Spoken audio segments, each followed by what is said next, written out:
키우고 있었고 작은 아들은 7년 전에 결혼해서 5살 쌍둥이 남매를 키우고 있었죠. 아들 둘이 결혼할 때 각각 전셋집을 얻어주었습니다. 며느리들은 혼수만 넣을 수 있도록 했습니다. 전세라고 하지만 수도권의 아파트에 거주지를 구하는 금액은 결코 적지 않았습니다. 홍 씨 부부는 아들들이 결혼하고 손주들도 낳으니 이제는 남은 노후를 손주들 재롱을 보는 낙으로 살면 되겠구나 생각했습니다. 두 아들 모두 차 타고 30분이 안 걸리는 위치에 살고 있기 때문에 만나고자 마음먹는다면 충분히 어느 때고 볼 수 있었습니다. 물론 각자 바쁘게 살고 있으니 자주 만나지는 못했지만 말이죠. 그래도 2~3시간 멀리 떨어져 사는 사람들보다는 훨씬 좋았습니다. 명절이나 어버이날을 제외하고도 한두 달에 한 번씩은 만나서 밥도 먹고 차도 마시고 했습니다. 그런데 그건 작은 아들네만 해당이 되었습니다. 큰아들네와는 그게 잘 되지 않았습니다. 어머님, 친정에서 방어 보내주셨거든요.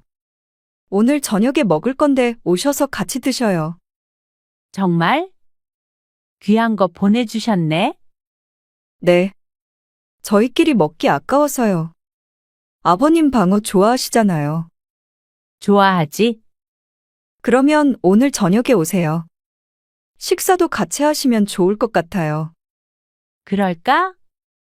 친정이 제주도인 작은 며느리에게서 전화가 왔습니다. 작은 아들네는 이렇게 맛있는 음식이 있거나 특별한 날이면 가끔씩 이렇게 홍 씨 부부를 집으로 초대했습니다. 그러면 홍 씨 부부도 같이 먹을 음식이나 선물 같은 걸 바리바리 싸들고 갔습니다. 불편할 텐데 초대해준 그 마음이 고마워서 말이죠. 그런데 큰아들에게서는 그런 초대를 받아본 적이 없었습니다. 기억을 더듬어 보자면 큰아들네 집에서 무언가 먹었던 것은 처음 결혼하고 나서 신혼집에 집들이 같은 것을 했을 때였습니다. 집들이 같은 것이라고 표현한 이유는 흔히들 하는 것처럼 음식 차려놓고 하는 집들이는 아니었기 때문이었습니다. 집 좋네. 그렇죠? 이 아파트 전세 없다고 그랬는데 저희가 운이 좋았어요. 위치도 좋은 것 같고 내부도 깔끔하다. 지은 지 오래되지 않았으니까요. 여기서 살다가 이 아파트 사도 좋을 것 같아요. 그렇겠다. 이거 받아. 선물이야. 이게 뭐예요? 로봇 청소기인데 걸레질 해주는 거래. 물만 넣고 돌리면 온 집을 혼자서 닦아준대.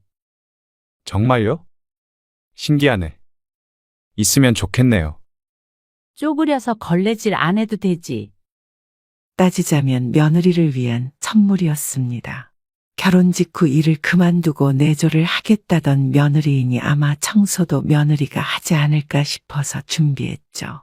홍 씨 부부는 저녁 시간에 앉아서 얘기를 나눴지만 녹차와 과일만 내오고 음식을 준비하는 기색은 보이지 않았습니다.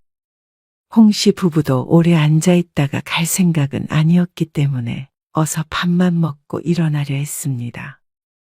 이제 저녁 먹자. 일찍 가봐야 너희도 좀 쉬지. 아, 이 앞에 갈비집 가려고요.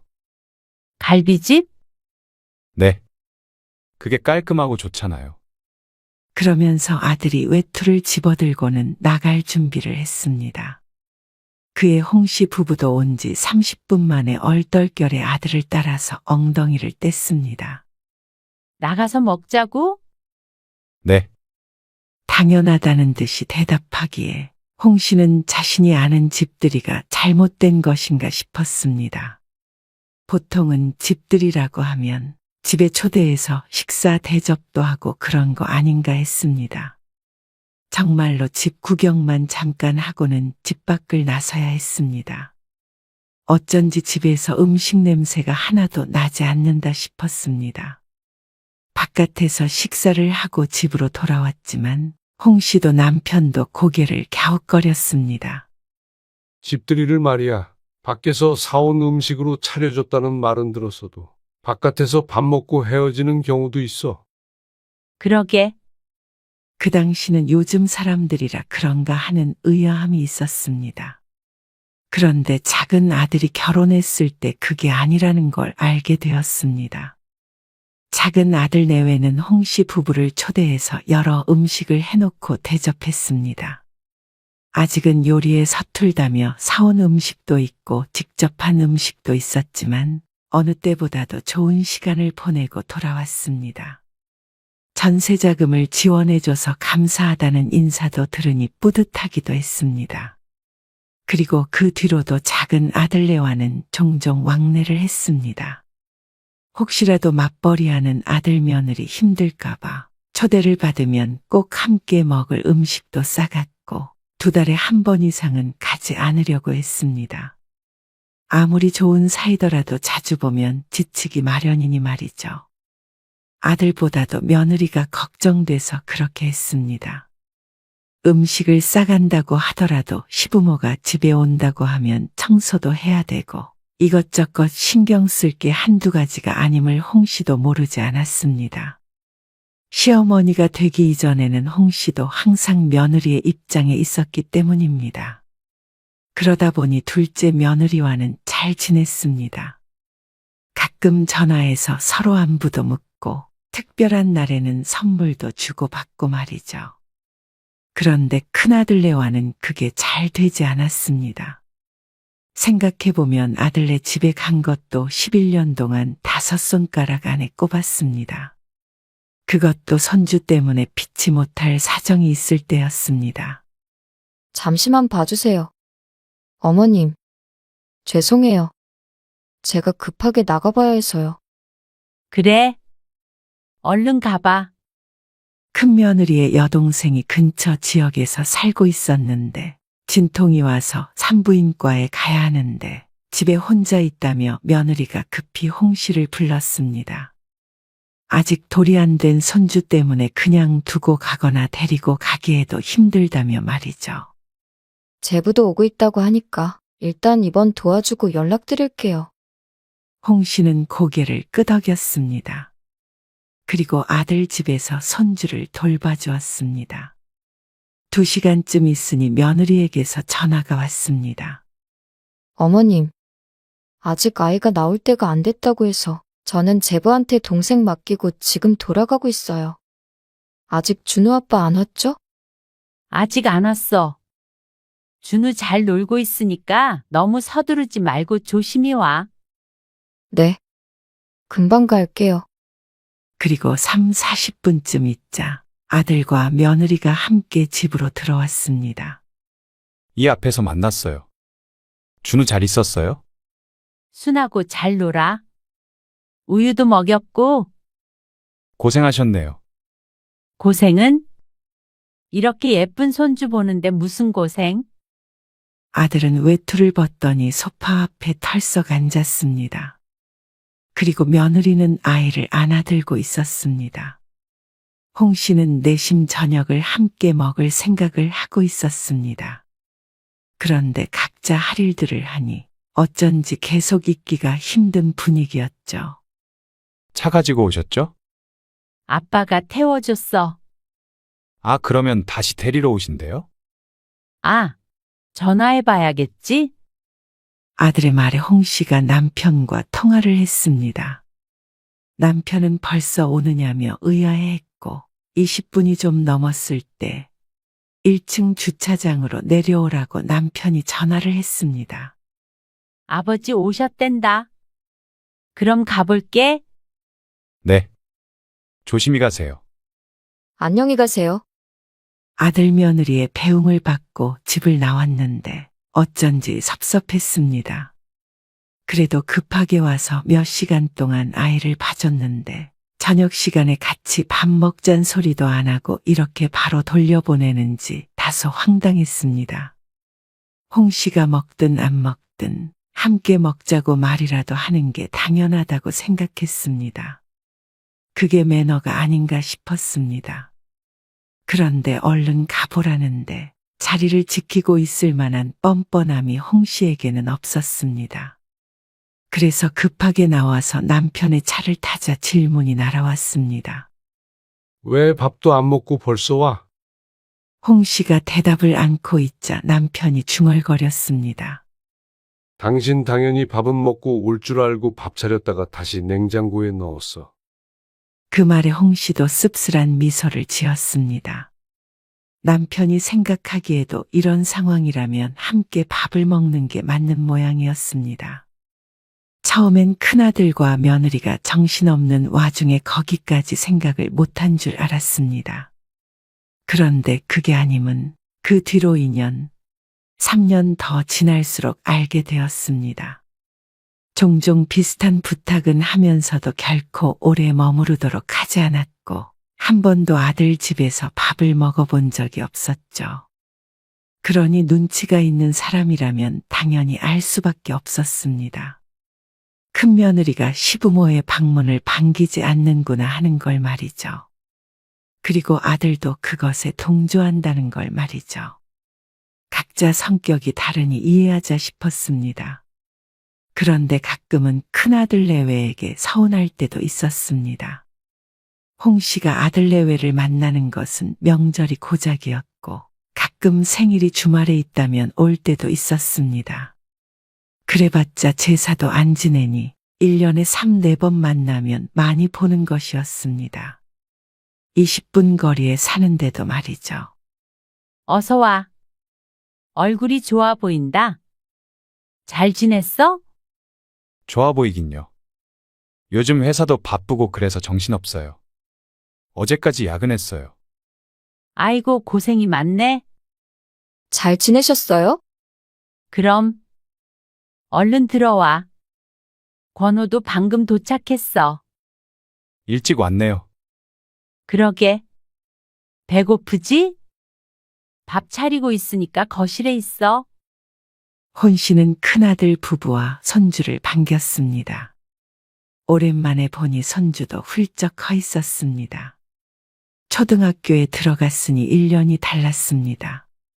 남편은 거실에서 작은 아들의 쌍둥이 남매를 돌보았습니다. 그리고 아들 며느리들은 서로 둘러앉아 대화를 나누었습니다. 홍 씨는 그 사이에 밥을 차렸습니다. 어머님, 뭐 좀 거들까요?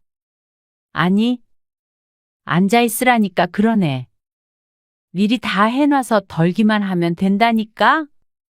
제가 덜게요. 다 됐어. 5분만 기다려.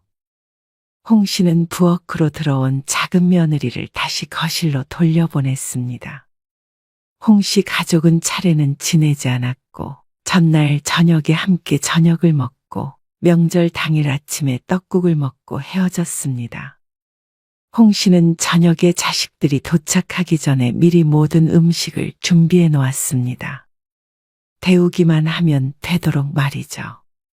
설거지는 식기세척기를 써서 고생스럽지도 않았습니다. 홍 씨는 작은 일도 며느리들에게 시키지 않았습니다. 명절에 왔으면 맛있는 거 먹고 푹 쉬다 갔으면 하는 마음이었습니다. 홍 씨도 명절에 시집에서 차례 음식 준비하고 산더미 같은 설거지를 안 해본 것이 아니었습니다. 시부모님이 돌아가시고 더는 하지 않았지만 그래도 그런 명절이 부담스럽고 괴롭다는 걸 충분히 알고 있었습니다. 그러니 홍 씨의 며느리들이 명절에 시집에 오는 게 싫은 일이 아니었으면 했습니다. 이리 주세요. 과일은 제가 깎을게요. 작은 며느리가 홍 씨의 손에 들려있던 쟁반을 가져갔습니다. 그리고 사과와 배를 깎으면서 말했습니다. 음식 준비하느라 엄청 힘드셨을 것 같아요. 다 손 많이 가는 건데. 그냥 낮에 할 일 없으니까 한 거지. 그래도요. 매번 아무것도 안 하고 얻어만 먹으니까. 아이, 괜찮아. 맛있게 먹으면 됐지. 다음 달에 어머님 생신에 아버님이랑 같이 저희 집에 오세요. 같이 식사해요. 그땐 제가 맛있는 거 많이 해놓을게요. 말이라도 고맙네. 말만 그런 거 아니에요. 홍 씨는 작은 며느리의 말에 웃었습니다. 그리고 그때 사과를 아삭아삭 먹고 있는 큰 며느리와 눈이 마주쳤습니다. 며느리는 자연스럽게 시선을 돌렸습니다. 아, 어머님 생신 때 다 같이 만날까요? 주말이잖아요. 그러네. 아, 근데 저희 집은 쌍둥이 때문에 엄청 어수선한데. 그러면 형님 내서? 작은 며느리가 큰 며느리를 보며 살짝 운을 뗐지만 큰 며느리가 질색을 했습니다. 뭐? 그건 좀 아니지. 내가 왜? 차라리 그냥 밖에서 사 먹어. 우리도 식탁이 작아서 다 같이 못 먹어. 그래. 그리고 뭘 다 모여. 따로 그냥 챙기면 되지. 그러자 큰 며느리와 아들에게 서운하기도 했습니다. 이제 와서 느끼는 감정은 아니었고 늘상 마음 한구석에 불편한 감정이 있었는데 작은 며느리의 말을 들으니 큰 며느리와 너무 달랐습니다. 결혼한 지 10년이 넘었는데 한 번도 이런 말을 빈말로도 한 적이 없었습니다. 작은 며느리는 자주는 아니어도 1년에 한두 번은 그래도 홍씨 부부를 불러서 함께 맛있는 것 먹고 시간을 보냈는데 말이죠. 최소한 명절에 와서 얻어먹은 만큼은 돌려주려고 했습니다. 그것이 인지상정이 아닌가 하는 생각이 들었습니다. 요즘 사람 치고서도 큰아들네는 거리가 있는 것 같았습니다. 그런데 또 홍씨 부부만 초대를 안 하는 거면 이해가 가겠지만 사돈네는 잘만 초대하는 것 같았습니다. 직접적으로 그런 말은 하지 않았지만 대화를 나누다 보면 충분히 유추할 수가 있었습니다. 저는 바쁘니까 집에서는 요리 잘 안 하게 되더라고요. 그래서 요즘엔 사 먹을 때도 있어요. 그건 그래. 우리도 마찬가지야. 요즘 그런 밀키트 같은 것도 잘 나오니까. 두 며느리가 대화를 하고 있는데 큰아들이 끼어들었습니다. 그래도 당신 요리는 잘하잖아. 아, 요리 잘하세요? 잘하는 건 아니고. 잘하지. 그 왜 지난번에 장인어른 오셨을 때도 자기가 한갈비찜 진짜 맛있다고 엄청 칭찬하셨잖아. 에이, 그 정도는 아니야. 그리고 홍 씨는 부엌에서 컵을 닦으며 거실에서 작게 들려오는 대화를 듣고 있었습니다. 그 말을 들으니 아들네가 집에 사돈네를 초대해서 밥을 차려줬다는 걸 알 수 있었죠. 그러니 황당한 기분이었습니다. 아무리 친정부모와 시부모가 다르다고 하지만 어쩜 우리만 한 번을 초대를 안 해주나 싶었습니다. 어쩐지 차별당하고 있다고 생각하니 기분이 좋지 않았습니다. 그러다가 아들네 집에 들릴 일이 있었습니다. 홍 씨는 집에서 직접 김장을 해서 먹었는데 딱 홍 씨 부부와 두 아들네 먹을 양만 해서 나눠줬습니다. 그런데 작은 아들네 집에 들렀다가 큰아들 집 앞에 도착했습니다. 아무래도 바쁜 자식들보다는 홍 씨 부부가 왔다 갔다 하는 게 좋을 것 같아서 이렇게 매년 갖다 주었죠. 원래는 김치만 전해주고 오지만 홍 씨는 이번엔 다른 생각이 들었습니다. 그래서 김치를 주면서 아들 며느리에게 말했습니다. 아참, 우리끼리 먹으려고 고기 샀는데 여기서 같이 먹을까? 고기 삶아가지고. 마침 잘 됐네. 권일이 벌써 퇴근한 줄 몰랐는데. 그러자 아들 며느리는 무척 당황한 듯 보였습니다. 그저 놀란 것이 아닌 곤란한 기색이 역력했습니다. 가셔서 두 분이서 드세요. 그러려고 사셨을 텐데. 같이 먹으면 더 맛있지. 그리고 처음으로 너희 집에서 밥 좀 얻어 먹어보자. 요리 잘한다며? 지난번에 들었는데. 생각해보니까 10년 넘게 한 번도 못 먹어봤네? 아, 아들이 며느리 눈치를 잔뜩 보며 말끝을 흐렸습니다. 갑자기 그러시니까. 이제 저녁 때잖아. 그리고 밥만 있으면 되는데 뭘. 고기도 있고 김치도 있으니까. 그래도 안내가 너무 당일에 갑작스럽게 말하나? 그러면 다음 주쯤도 괜찮고 너희 시간 맞춰서 올게. 그러자 아들이 끼어들어 말했습니다. 어쩐지 짜증스러운 말투였습니다. 왜 며느리가 해준 밥을 먹고 싶어 하시는 거예요? 아니, 며느리가 해준 밥을 먹고 싶은 게 아니라 한 번쯤은 자식 집에서 밥 한 끼 먹고 싶을 수 있는 거 아니야? 나가서 먹어요, 그럼. 준호 엄마 곤란하게 이러지 마시고. 이해가 안 가네요. 밥하는 게 그렇게 곤란한 일이야? 그렇게까지 싫다면 그냥 돌아오는 게 맞겠지만 홍 씨도 조금 억울하기도 하고 기분이 상하기도 했습니다. 저들은 명절에 와서 실컷 얻어먹는 게 당연하면서 자기들이 한 끼 대접하는 것은 이토록 어려운 일이라는 게 어이가 없었습니다. 십첩반상을 원한 것도 아니었고 김치도 고기도 가져왔다는데 그게 싫다고 한다면 그냥 자신들 집에서 시부모와 겸상을 하는 것 자체가 싫은 게 아닌가 싶었습니다. 다른 때 같았으면 그러냐 하고 왔겠지만 홍 씨도 한마디를 참지 않았습니다. 너희는 나중에 안 그러겠어? 준우가 결혼했는데 10년 넘게 준우네 집에서 밥 한 끼 못 먹어봤다면 어떨 것 같아? 하나도 안 서운하겠어? 그리고 누가 준우 엄마 보고 밥 차리래? 그렇게 준우 엄마 걱정되면 네가 차리면 되잖아. 그러자 예시가 와닿기는 한 모양인지 아들 며느리가 입을 다물었습니다. 말문이 막힐 만도 했습니다. 준우라면 아주 끔찍한 아들내외였으니 말이죠. 그런 상상은 해본 적도 없었을 것입니다. 이런 걸 보면 홍 씨 부부와 큰아들내와는 평범한 관계는 아닌 것 같았습니다. 일반적인 부모 자식보다도 훨씬 멀고도 불편한 사이가 되어버린 것 같았죠. 어쩌다 한번 아들네에 오게 되면 서둘러 내보내려는 아들 며느리. 홍 씨도 더는 말씨름을 하지 않았습니다. 홍 씨는 남편의 팔을 잡아 끌고 집으로 돌아왔습니다. 홍 씨도 마음이 좋지 않았지만 남편도 무척 상심한 듯 했습니다. 그렇게 말씨름 하듯이 대화를 주고받고 돌아온 게 못내 속상한 듯 했습니다. 나중에 초대하겠다. 아니면 요리를 잘못해서 그러니 다음에 기회되면 대접하겠다. 이런 식으로 부드럽게 넘어갈 수 있는 말은 얼마든지 있었습니다. 그런데 왜 며느리가 시부모 밥을 차려줘야 하냐는 식으로 말하니 당연히 섭섭할 수밖에 없었습니다. 친구도 내 집에 놀러 오면 밥 차려 먹여보내는데 말이죠. 그렇게 생각하니 큰아들 내외는 늘 그런 식이었습니다.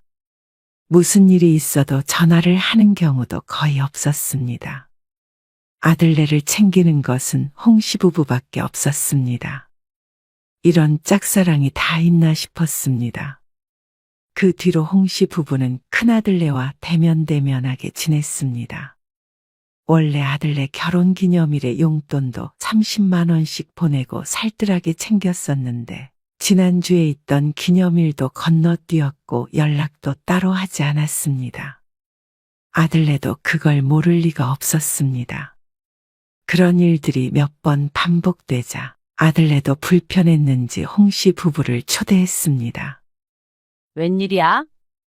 그러게, 지난번 일이 마음에 걸렸나 보지. 아이고, 안 갈래. 엎드려 절 받는 것도 아니고. 그래도 안 보고 살 것도 아니고. 먼저 초대하는데 부모가 모시기는 척해야지. 남편의 말에 홍 씨도 마음이 조금 풀렸습니다. 사실 조금 유치하다고 생각은 하고 있었습니다. 그 외에도 섭섭했던 것들을 나열하자면 구구절절했지만 표면적으로는 아들네가 밥 안 해줬다고 삐진 것이나 마찬가지로 보였을 테니 말이죠. 그래서 갔던 아들네에서 홍 씨는 황당하고도 불쾌한 경험을 하게 되었습니다. 괜히 갔다 싶을 만큼 어이없는 일이었습니다. 아들네 집에 가니 밥상을 그럴싸하게 차려놓았습니다. 요리를 잘한다더니 정말 그런 것 같았습니다. 홍 씨는 엎드려 절받기라고 하더라도 원하는 바를 잃었으니 앞으로는 올 생각이 없었습니다. 괜히 며느리 괴롭히고 싶은 마음도 아니었습니다. 서운한 마음에 그런 말을 하긴 했지만 이번 한 번으로 만족하자 싶었죠. 차린 건 별로 없지만 맛있게 드세요. 며느리의 말에 남편이 헛기침을 하며 숟가락을 들었습니다. 지난번에 그렇게 헤어진 게 마음에 걸리는 모양이었습니다.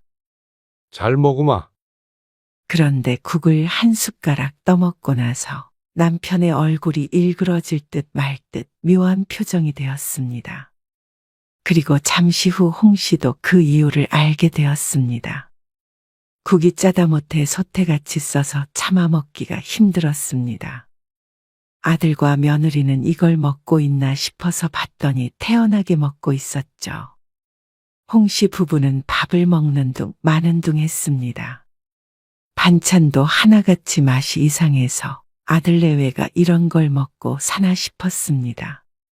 그런데 아무렇지도 않은 듯한 아들 내외를 보니 어쩐지 의심스러웠습니다. 미각이 있다면 저렇게 태어날 수가 없으니 말이죠.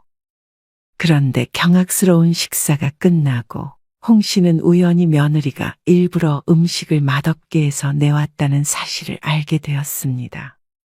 그리고 둘이 하는 대화를 들어보니 아들과 함께 그렇게 하기로 작전 같은 걸 짠 모양이었죠. 그러면 그렇지 하는 생각이 들었습니다. 아무리 싫어도 어떻게 이렇게까지 해? 설레는 마음으로 찾아온 홍 씨 부부는 바보가 된 기분이었습니다. 그러니까 아들이 골치 아프다는 표정을 지었습니다. 기가 차서 말이 안 나왔습니다. 홍 씨는 10년 넘게 아들네 집에서 밥 한 끼 못 얻어 먹었다는 것은 홍 씨도 굳이 찾아와서 밥 차려달라고 한 적이 없다는 말이었습니다. 11년 만에 처음으로 얻어먹은 밥이 이렇게 탈이 날 줄은 몰랐습니다. 얼마나 부모가 싫고 우스웠으면 이런 일을 꾸미는지 몰랐습니다. 꼭 드라마에나 나올 법한 일이었습니다. 아니, 그러게. 왜 굳이 오셔가지고 준우 엄마를 힘들게 해요? 그냥 각자 집에서 밥 먹으면 되지. 뭘 그렇게 며느리 밥을 얻어먹으려고 하시는 건데요. 요즘 세상에 며느리 도리 이런 거 따지시려는 거예요. 아니, 며느리가 시부모 밥 차려줘야 하는 법이 있는 것도 아니고 다들 왜 이러시는지 모르겠네. 사람 힘들게. 그 말에 홍 씨 부부는 곧장 집으로 돌아와 버렸습니다. 어쩜 저런 식으로 사람을 매도하는지 몰랐습니다. 말 한마디에 며느리 괴롭히는 못된 시부모가 되어 있었습니다. 어쩌면 아들놈이 더 한 것 같았죠. 그렇게 따지자면 시부모란 이유로 결혼할 때 집을 해준 건 왜 덥석 받았나 몰랐습니다. 그래놓고는 며느리돌이 찾지 말라는 말이 참 어이가 없었죠. 가지 말 걸 그랬네. 홍 씨는 괜한 짓을 했다고 생각했습니다. 자식 때문에 비참한 느낌마저 들었습니다. 홍 씨 부부가 도대체 뭘 그리 잘못했다고 이러는지 이해가 가지 않았죠. 아들과 며느리에게서는 연락이 없었습니다. 어쩌면 이제는 부모가 온다는 소리 안 할 테니 다행이라고 생각하고 있는지도 몰랐습니다. 돌아서서 웃었을 수도 있고 말이죠. 그런 생각이 들 만큼 실망감이 컸습니다.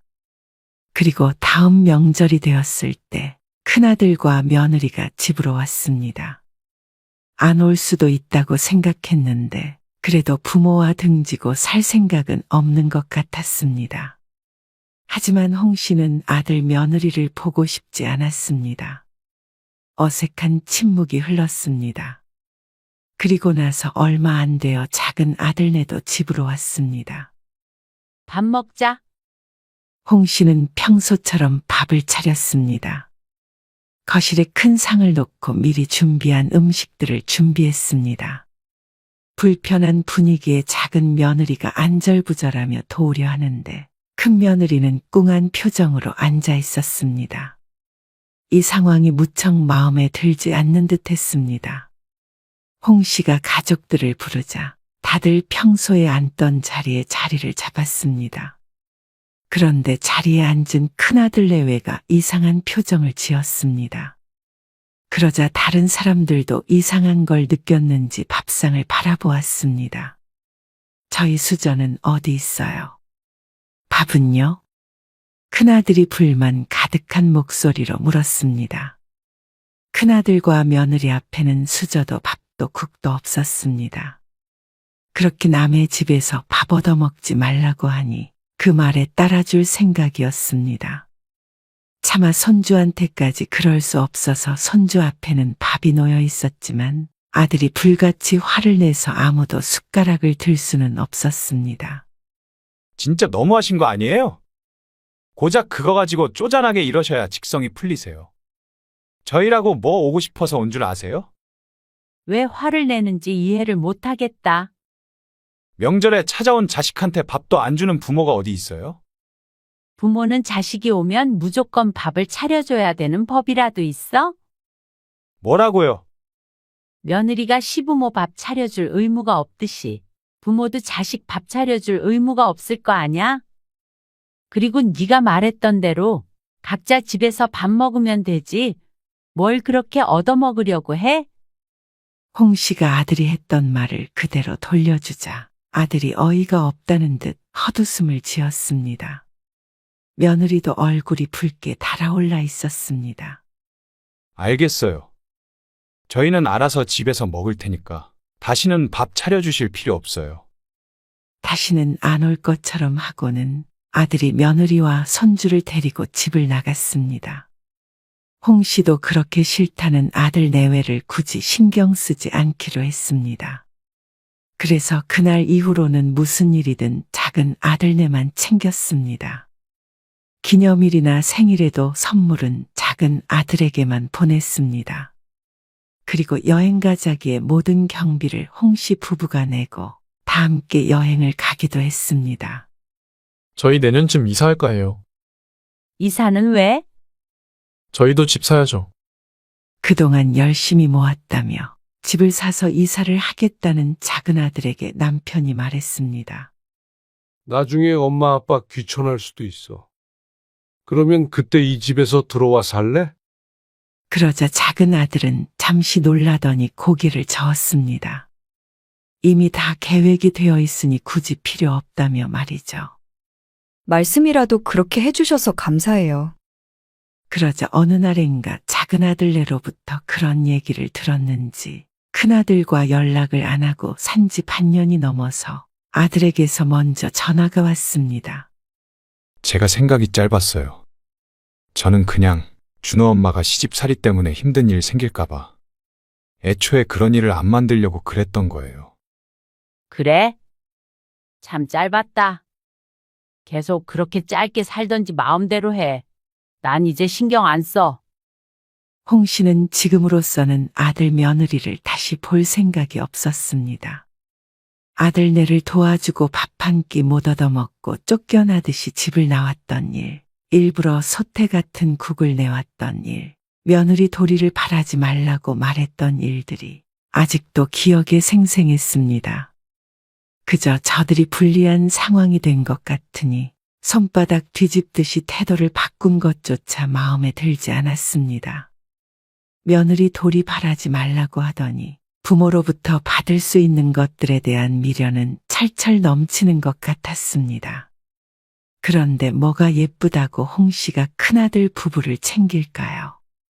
뒤늦게 후회를 한 건지 또다시 눈 가리고 아웅하려는 건지 모르겠지만 적어도 앞으로 몇 년 몇 큰아들네를 돌아볼 마음이 없었습니다.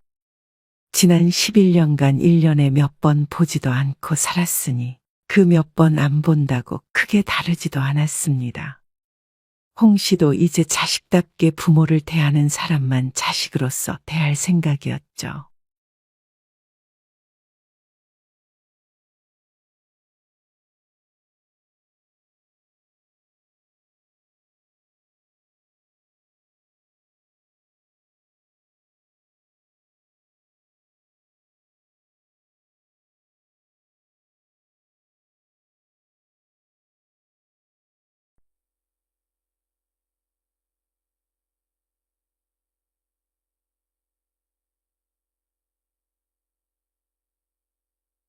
아니, 장모님은 어떻게 여행까지 따라오신다고 해? 따라온다고 한 게 아니라 내가 같이 가자고 했지. 나는 당연히 같이 가는 건 줄 알고. 아니, 아무리 당신이 같이 가자고 했어도 눈치가 있으시면 안 간다고 하셨어야지. 엄마가 안 간다고 하긴 했는데, 안 간다는 장모님을 왜 굳이 같이 가자고 그래? 우리 가족끼리 오붓하게 시간 좀 보내고 싶은데. 모처럼 휴가인데 말이야. 내가 집에서도 늘 불편하게 있는데 여행 가서까지 장모님 눈치 봐야 해? 그럼 앞으로 여행 갈 때마다 다 같이 가. 뭐 할 때마다 장모님이랑 같이 할 거야? 오늘 이야기 속 주인공은 72세 전진숙 씨입니다. 그리고 그녀의 딸과 사위에 관한 이야기이죠. 전 씨는 딸과 합가를 했다가 깊은 후회를 하게 됐습니다. 그렇게 애틋하던 외동딸이었는데 서로에게 학을 떼는 데에는 1년이 채 걸리지 않았습니다. 사정상 같이 살게 됐으면 불만이 있어도 서로 맞춰가야 한다고 생각해서 뭐든 참았습니다. 전 씨라고 사위와 함께 사는 게 편하지 않았습니다. 백년 손님이라는 말이 괜히 있는 말이 아니었으니 말이죠. 내 집인데도 늘 손님이 와 있는 것처럼 지냈습니다. 하지만 그런데도 딸과 사위는 자신들만 힘들다고 난리였습니다. 1년 만에 분가하자는 딸과 사위의 말에 전 씨도 콧방귀를 뀌었습니다. 내심 전 씨도 바라던 바였습니다.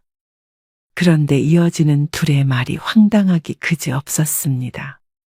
분가는 하자면서 내 집에서 나갈 수는 없다는 말에 날강도가 따로 없다는 생각이 들었습니다. 그리고 저들이 얹혀 살았으면서 꼭 전 씨를 위해 희생한 것처럼 구는 것이 기가 찼죠. 전 씨는 이런 이기적인 자식을 더는 거둘 생각이 없었습니다. 전 씨는 딸이 하나 있습니다. 외동딸이라 그런지 전 씨 부부와 딸 선영은 친구처럼 가까웠습니다. 남편도 딸 사랑이 지극했고 딸도 부모에게 살갑고 다정했습니다. 그래서 10아들 부럽지가 않았죠. 어릴 때도 그랬지만 딸이 성인이 된 이후에도 사이가 좋았습니다. 대학에 진학하고 직장도 다니면서 따로 나가서 살기도 했지만 자주 왕래했습니다. 주말이면 집으로 와서 함께 시간을 보냈고 때론 여행도 다니니 주변에서도 참 화목한 가족이라고 했죠. 내가 나이 들어도 이렇게 다 같이 한 집에서 모여서 살면 좋겠다. 뭐? 그럼 결혼은 안 하게? 결혼해도 같이 살면 좀 그런가? 당연히 그렇지. 전 씨는 딸의 애교 섞인 말에 웃으며 대꾸했습니다. 말이라도 그렇게 하니 기분이 좋았습니다. 나중에 결혼해도 그 소리 하는지 한번 보자. 남편도 농담으로 웃어넘겼습니다. 몇 년 뒤 딸이 30이 되던 해에 결혼을 했고 아이들도 낳고 살았습니다. 그리고 어느 날 딸이 말했습니다. 박서방이랑 서로 약속했어. 뭘? 나중에 절대 양가 부모님 모시고 살지 않기로. 갑자기 왜? 내 부모랑은 살아도 상대방 부모랑은 못 살지. 절대 합가는 안 해. 그러면서 딸은 고개를 절레절레 저었습니다. 전 씨 앞에서 절대 부모를 모시고 살지 않겠다고 하니 전 씨도 기분이 좋지는 않았습니다. 전 씨도 나중에 자식에게 부양해달라고 할 마음은 없었지만 그래도 듣기 좋은 말은 아니었습니다. 그래. 각자 잘 살면 되지. 딸이 그렇게 얘기한 이유는 물론 전 씨 때문은 아닐 것이었습니다. 여전히 사이가 좋았으니 말이죠. 전 씨는 이유가 짐작이 됐습니다. 절레절레 흔들고 있는 고개도 아마 안사돈 때문일 것이었습니다. 딸은 결혼하고 나서부터 시어머니 때문에 힘들다는 얘기를 입에 달고 살았습니다. 가까이 사는 탓에 시도 때도 없이 찾아와서 시집살이를 시킨다며 푸념을 하던 딸을 떠올리니 그런 말을 하는 것도 이해가 갔습니다. 솔직히 전 씨는 자식 걱정뿐이었습니다. 전 씨 부부를 데리고 살지 않아도 되니까 나중에 시부모 모시면서 마음고생 안 했으면 하는 마음이 컸습니다. 그렇지만 세상에 절대 쓰면 안 되는 단어가 절대라는 단어라고 어디선가 들은 적이 있습니다. 그리고 그게 맞는 것 같았습니다. 전 씨는 칠순이 지나 딸 가족과 합가를 하게 되었습니다. 전 씨가 나이 들어 병이 들었다거나 그런 이유는 아니었습니다. 전 씨 입장에서도 원치 않은 일이었습니다. 3년 전, 전 씨의 남편은 세상을 떠났습니다. 병환으로 병원에 1년간 입원해 있다가 결국 눈을 감았죠. 위독한 상태로 오래 있었지만 한동안 정신없는 생활을 했습니다. 마음이 헛헛하고 앞으로 홀로 살아야 한다는 사실이 아프게 다가왔습니다. 하지만 시간이 약이라고 1년 정도 그렇게 사니 혼자 사는 삶도 적응이 됐습니다. 엄마 뭐해? 복지관 왔어. 노래 교실인가 뭔가 그거? 맞아. 아무튼 재미있게 사시네. 무슨 일이야? 그냥 할 말도 있고. 무슨 말? 내가 이따가 퇴근하고 엄마 집으로 갈게. 가서 얘기해. 혼자 올 거야? 애들은? 집에 두고. 오늘 박서방 일찍 끝난대. 그래. 이따가 봐. 보통은 와도 주말에 올 텐데 평일 저녁에 오겠다는 말에 의아했습니다.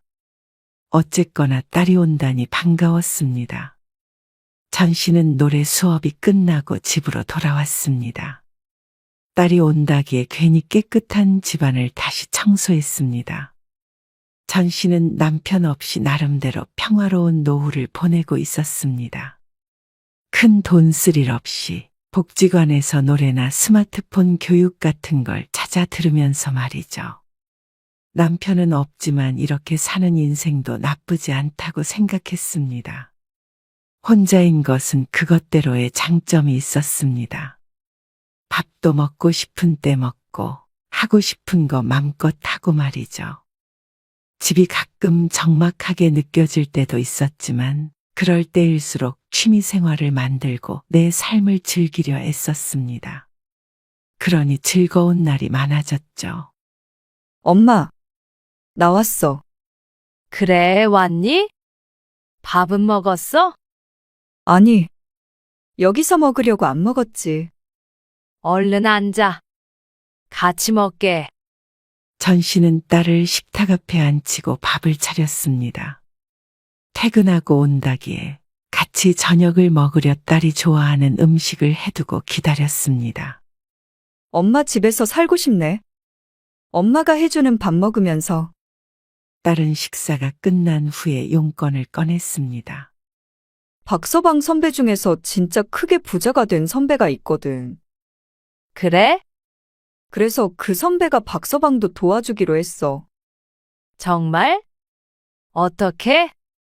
잘 됐네. 투자만 하면 무조건 돈 벌 수 있는 거야. 그러면서 무언가에 대해서 설명을 했지만 전 씨는 알아듣지 못했습니다. 그래서 투자를 하려는데 우리 집을 정리하려고. 뭐? 정리하다니? 집 판 돈 일부를 투자할까 해. 그 말에 전 씨는 무척 걱정스러웠습니다. 못 모르는 전 씨가 들어도 큰일이 날 것 같았습니다. 에이 절대 그런 거 아니야. 차라리 대출을 조금 받아서 하면 되잖아. 이미 주택담보대출 받은 것도 좀 있잖아. 그거 전부 이자 갚느니 차라리 팔고서 엄마 집으로 들어오면 어떨까 싶어서. 전 씨는 또다시 놀랐습니다. 절대로 양가 부모는 모시고 살지 않겠다던 딸이 먼저 합가 얘기를 꺼내니 말이죠. 어차피 엄마도 혼자잖아. 그냥 합쳐서 살면 좋지 않을까. 엄마는 안 외롭고. 우리는 일 늦게 끝나면 엄마가 애들도 좀 챙겨주고 하면 좋지. 그래도 그게 단순한 문제가 아니잖아. 전 씨는 걱정이 앞섰습니다. 건강이나 피치 못할 이유 때문이 아닌 돈이 얽힌 문제였기 때문에 나중에 서로 힘들어지는 일이 생기지 않을까 생각했습니다. 그리고 같이 살다 보면 서로 불편할 테고 말이죠. 불편하다니? 절대 그런 일 없어. 왜 같이 못 살아? 엄마가 뭐, 나 시집살이 시키는 것도 아니고, 박서방도 엄마랑 같이 있는 거 안 불편해해. 명절 때 봐서 알잖아. 아들이었다면 단박에 거절했을 것이지만 딸이기에 전씨도 고민이 됐습니다. 하지만 선뜻 그러자고 하지 못했습니다. 박서방이 먼저 그러자고 한 거니까 걱정 말고 잘 생각해봐, 엄마. 우리한테 진짜 좋은 기회니까. 그러고서 딸은 전씨의 집을 나갔습니다. 전씨는 며칠간 고민을 하다가 딸에게 전화해서 거절의 뜻을 밝혔습니다. 집까지 팔아가며 투자를 한다는 것도 걱정이 됐고 함께 사는 문제도 아무리 생각해 보아도 좋은 방법이 아닌 것 같았습니다. 그런데 그 다음 주에 딸이 아닌 사위에게서 전화가 왔습니다. 장모님, 이번 기회 놓치기 힘들어서 어차피 집은 팔 거예요. 장모님이 합가 못한다고 하셔도요. 그러면 아마 월세로 갈 것 같아요. 그래서 되도록이면 장모님이 함께 살아주셨으면 해요. 그러면서 전씨를 설득했습니다. 전혀 위험한 일이 아니고 2, 3년이면 크게 수익이 크게 날 것이라고 했습니다. 그러면 그때 더 큰 집으로 같이 옮기자고 했습니다. 맞벌이에도 부자가 될 수 없는 것이 현실이라며 아이들을 좀 더 잘 교육시키고 풍족하게 키우고 싶다고 했습니다. 물론 꼭 그 이유 때문만은 아니에요. 장모님 혼자 계신 것도 걱정되고요. 선영이도 항상 신경 많이 써요. 근데 같이 살면 그런 일 없잖아요. 장모님은 그냥 계시면 되고 저희만 들어가면 되는 거니까 부담 가지실 필요 없죠. 사위까지 그러니까 전씨는 차마 또다시 거절할 수가 없었습니다. 사위 말대로 전씨가 이사를 가거나 전씨의 집을 팔아야 하는 상황이 아닌 이상 합가 문제만으로 거절하기엔 너무 매정한 듯 했죠. 그렇게 전씨와 딸의 가족은 합가를 했습니다. 아이들은 할머니와 같이 산다며 좋아했고 그런 아이들을 보니 전씨도 기분이 좋았습니다. 딸 부부가 맞벌이를 하다 보니 일이 늦게 끝나면 아이들만 집에 있는 경우가 덜어 있었는데 그 시간에 전씨가 함께 있어줄 수 있어서 다행이었습니다. 엄마랑 같이 지내니까 마음 편하게 일해서 너무 좋다. 맞아요. 항상 야근할 때도 신경 쓰였는데. 그래. 나도 애들도 보고 그러니까 좋네. 늘 집에 혼자만 있다가. 처음엔 모두에게 잘된 일이라고 생각했습니다. 물론 늘 좋은 일만 있을 수는 없겠지만 같이 잘 맞춰가며 살아야겠다고 생각했습니다. 서로 희생한다고 생각하지 말고 말이죠. 그래서 전씨는 일하는 딸 부부의 밥도 챙겨주고 집안일도 도맡아 했습니다. 혼자 살 때보다 일은 많이 늘었지만 그래도 집에 있는 시간이 긴 것이 전씨이기 때문에 당연하다고 생각했습니다. 아이들도 어느 정도 커서 집을 크게 어지르지도 않았고 밥하고 빨래하는 것만 하면 크게 손 갈 것도 없었습니다. 나이 먹고 할 일 많으면 좋지 뭐. 집에선 가끔 심심할 때도 많았는데 오히려 부지런히 움직여서 건강해지겠구나 생각했습니다. 오늘 늦니? 둘 다 늦을 것 같으니까 애들이랑 밥 먹어. 그래, 알았어. 너무 좋다. 그치? 그런데 같이 살다 보면 좋은 점만 보이는 것은 아니었습니다. 당연히 같이 있는 시간이 늘면 서로가 몰랐던 단점들을 알게 되는 것이 당연했죠. 사위는 요즘 젊은 남자들답지 않게 가부장적인 타입이었습니다. 그래서인지 집안 살림은 거의 손을 대지 않았습니다. 합가하기 전에 딸이 회사 다니며 집안일까지 대부분 혼자서 했다는 걸 최근에 알게 되었습니다. 명절에도 손 하나 까딱 하지 않는 건 알고 있었지만 명절이라 그런 줄 알았습니다. 집에서는 어련히 잘하겠지 생각했죠. 그런데 이제 보니 죽은 전 씨의 남편보다도 더 한 것 같았습니다. 그렇다고 딸이 가만히 있는데 전 씨가 사위에게 이래라 저래라 할 수도 없었습니다. 차라리 합가를 해서 다행이라고 생각했습니다. 전 씨가 있으니 적어도 딸의 고생은 덜어줄 수 있으니 말이죠. 그리고 딸은 같이 사니까 그런 것인지 아니면 원래 그랬는지 몰라도 잔소리가 많았습니다. 당연히 따로 살던 두 가정이 합쳐지니 하나부터 10까지 같을 수는 없었습니다. 엄마, 여기에다가 수건 놓지 마. 발판 내가 사왔잖아. 그거 빨아서 널었어. 그걸 그렇게 자주 빠는 사람이 어디 있어? 매일 발 닦는 건데 안 빨아 그러면? 그렇다고 수건으로 발 닦는 게 나는 더 싫어. 그래서 그거는 엄마가 매일 빨잖아. 나는 싫어? 싫다는 건 안 하면 되잖아, 그냥. 그리고 컵은 내가 엎어놓지 말라고 몇 번 얘기했는데 계속 그러더라. 그래야 물기가 빠지지. 물기는 똑바로 놔도 말라. 엎어놓으면 입 닿는 부분이 밑으로 가서 찝찝하단 말이야. 당연히 살림하는 방식은 서로 다를 수밖에 없었습니다. 딸도 10년 넘게 자기 살림살이가 있었으니 이해가 됐습니다. 하지만 서로 맞춰갈 생각은 하지 않고 전심한 나무라는 딸에게 서운하기도 했습니다. 그러면 네가 하던가. 시간 많으면 내가 했지. 어차피 하는 거 그냥 그렇게 해주면 안 돼? 아이고 알았어. 잔소리 좀 그만해. 하지만 더 예민한 사람에게 전 씨가 맞출 수밖에 없었죠.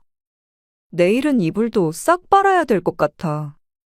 좀 꿉꿉한 냄새가 나는 것 같아. 그래. 알았어. 어떨 때는 스스로 할 수 있는 일도 전 씨를 너무 부려먹는 것 같기도 했습니다. 하지만 전 씨가 이런 생각을 했다는 것은 반대로 말하자면 딸 부부도 전 씨에게 서운한 점이나 불만이 있을 수 있다는 말이었습니다. 오늘 저녁은 그냥 보쌈 시켜 먹자. 보쌈? 돼지고기 사다가 삶으면 되잖아. 언제 삶어 그거를? 금방 삶지. 해줘?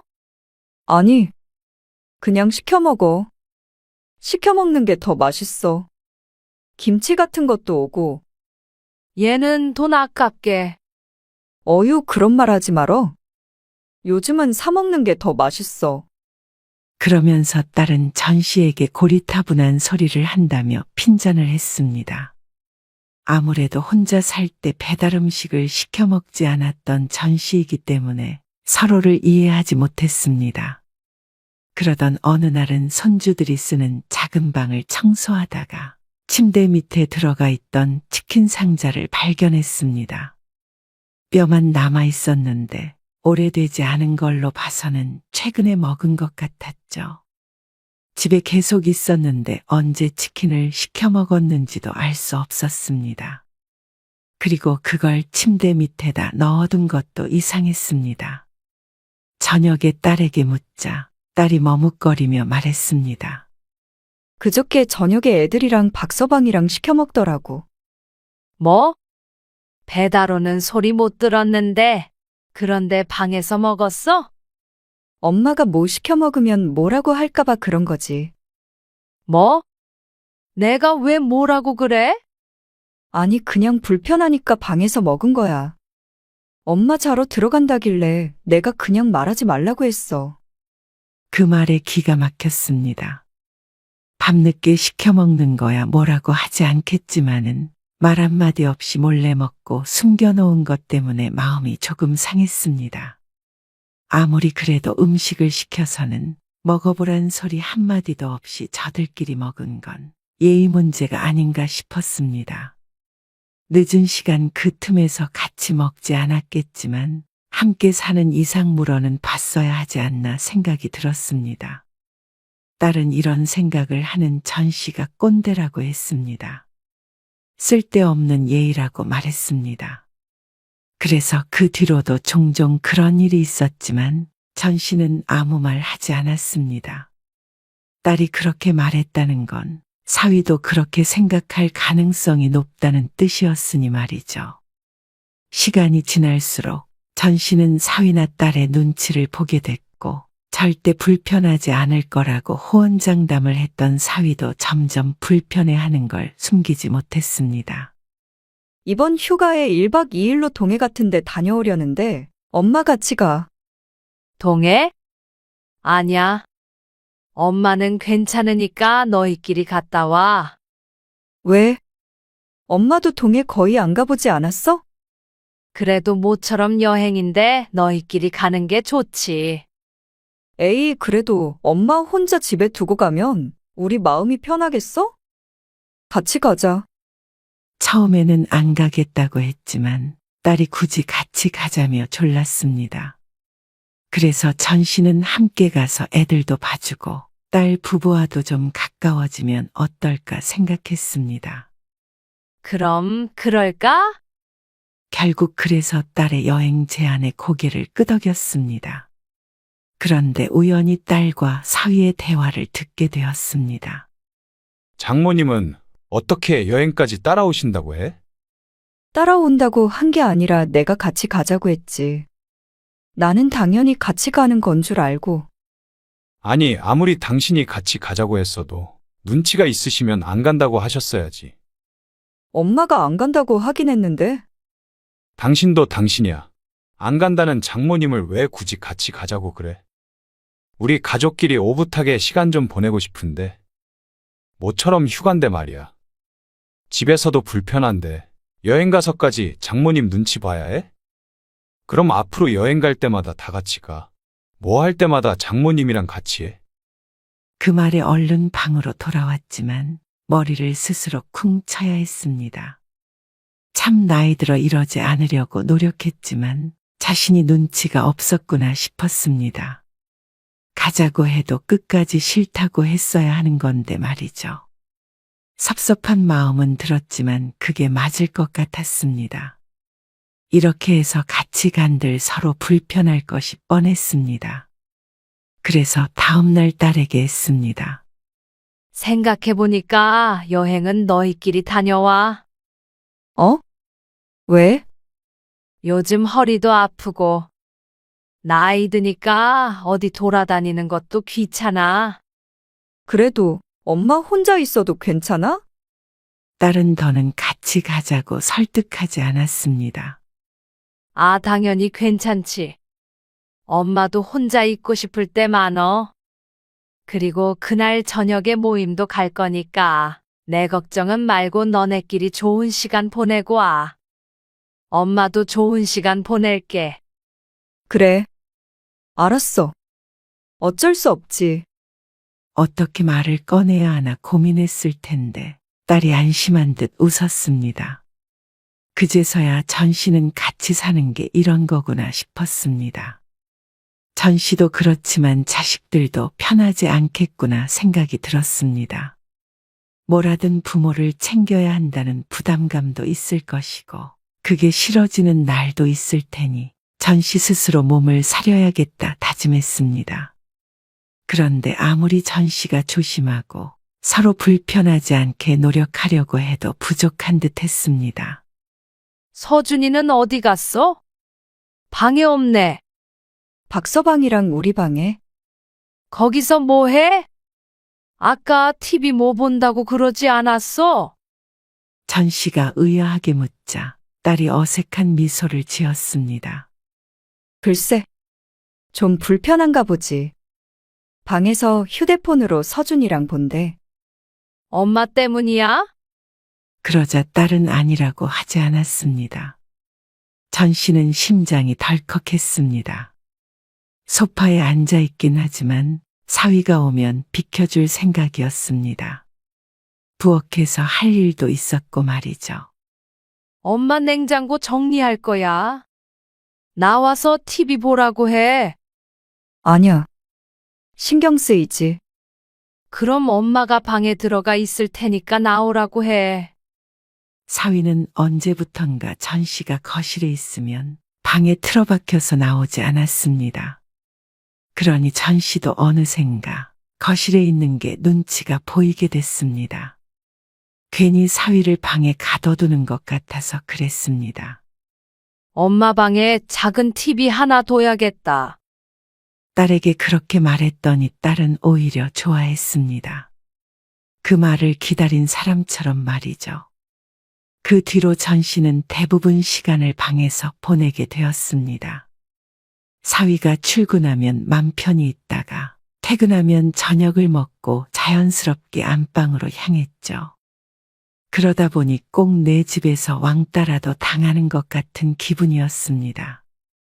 지은 죄도 없는데 사위와 딸을 피해 도망 다니는 것 같았습니다. 그런데도 불구하고 사위의 퇴근 시간이 점점 늦어졌습니다. 박서방은 아직도 일이 안 끝났대? 몰라? 그런가 보지. 딸의 신경은 날로 날카로워졌습니다.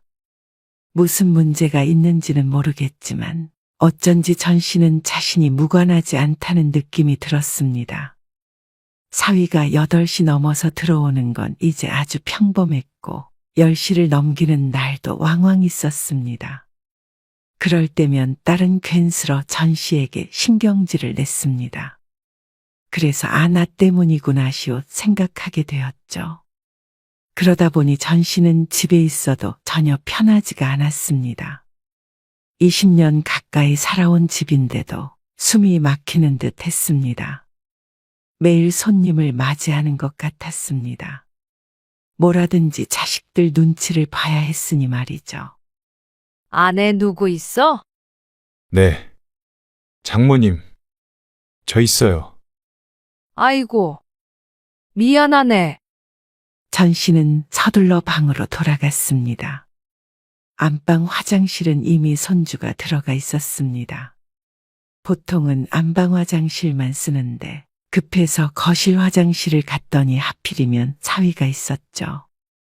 그저 놓고만 했을 뿐인데 화들짝 놀란 자신 스스로에게 헛웃음이 나왔습니다. 내 집이 아닌 것 같았습니다. 같이 살기로 결정하면서 각오는 했지만 이렇게 힘들 줄은 꿈에도 몰랐습니다. 그리고 딸은 그 중간에서 너무 스트레스 받아 했습니다. 악순환이 반복되었습니다. 그러던 어느 날이었습니다. 합가한 지 1년이 채 안 되었을 때 딸이 전 씨에게 통보했습니다. 분가하려고. 분가? 이렇게 계속 엄마랑 같이 살다가는 이혼하겠어. 지긋지긋하다 정말. 밑도 끝도 없이 이제는 따로 살자고 했습니다. 그 속은 짐작이 같지만 그래도 꼭 분가의 원인이 전 씨인 것 마냥 말하는 딸에게 기가 찼습니다. 그렇지만 전 씨는 오히려 잘 됐다고 생각했습니다. 딸내 가족을 내쫓는 꼴이 될까봐 먼저 말은 못했지만 딸이 먼저 그렇게 말해주니 고맙기까지 했습니다. 나갈 집은 구했어? 그러자 딸이 기막힌 얘기를 태연이도 했습니다. 엄마도 알잖아. 우리 돈 묶여 있는 거. 당장 우리 살 집을 구하긴 힘들어. 보증금도 한두 푼도 아니고. 그러면 근데 엄마 혼자 지낼 집은 구하기 쉽지. 뭐? 그래서 어떻게 하겠다는 거야? 애들도 자꾸만 이사 다닐 수도 없잖아. 집도 불안정하고. 그래서 박서방이랑 얘기해봤는데 근처에 엄마 살 곳을 우리가 구해줄게. 내가 살 곳이라니. 내 집 놔두고 내가 어디 살아? 엄마는 혼자니까 작은 집에서 살아도 되잖아. 전 씨는 도대체 무슨 말인지 알 수가 없었습니다. 딸의 말대로라면 전 씨 보고 내 집을 두고 나가라는 말이었습니다. 하지만 딸은 제대로 들었다는 듯이 고개를 끄덕였습니다. 그게 경제적으로 훨씬 이득이잖아. 우리가 나가서 살려면 비용이 너무 많이 들어. 그렇다고 엄마를 쫓아내? 쫓아내는 게 아니라 같이 상의해서 더 좋은 방향으로 해보자는 거지. 이게 상이야? 통보하는 거지? 분가하는 건 나도 찬성이야. 엄마도 뭐 안 힘들었는 줄 알아? 이럴 거면 애초에 뭐하러 합가를 하자고 그랬어? 불편할 줄 전혀 몰랐던 것도 아니고 말이야. 그건 부모님 모시고 사는 게 어떤 건지 우리 둘 다 몰랐으니까. 근데 계속 엄마 모시고 살다가는 가정이 깨지게 생겼어. 꼭 자신들이 피해자라도 된 것 마냥 이야기하는 딸. 그렇게 앞으로 10년 넘게 어떻게 살아? 그래, 다 그렇다 쳐. 근데 집 팔고 투자한 건 너희인데 왜 집주인 보고 나가래? 나중에 엄마 아프거나 혼자 못 살 상황 되면 그때 이 집으로 다시 모시고 올 테니까. 모시긴 뭘 모셔? 내 집에서 쫓아냈다가 병들면 다시 들어오라는 게 모시는 거야? 참 희한한 말이다, 정말. 그러면 내 식구가 나가야 마음이 편해? 자식은 나 하나고 나중에 이 집도 어차피 나 줄 거잖아. 뭐야? 그냥 집 크기만 좀 줄여서 가는 게 그렇게 싫어? 엄마는 자식 생각은 안 해? 나 1년 동안 마음고생 많이 해서 이것 봐. 머리카락도 빠졌어. 그게 내 탓이니? 합가하기 전에는 그런 적 없어. 딸은 전 씨에게 이기적이라고 했지만 오히려 전 씨는 딸보다 이기적인 사람은 듣도 보도 못했습니다.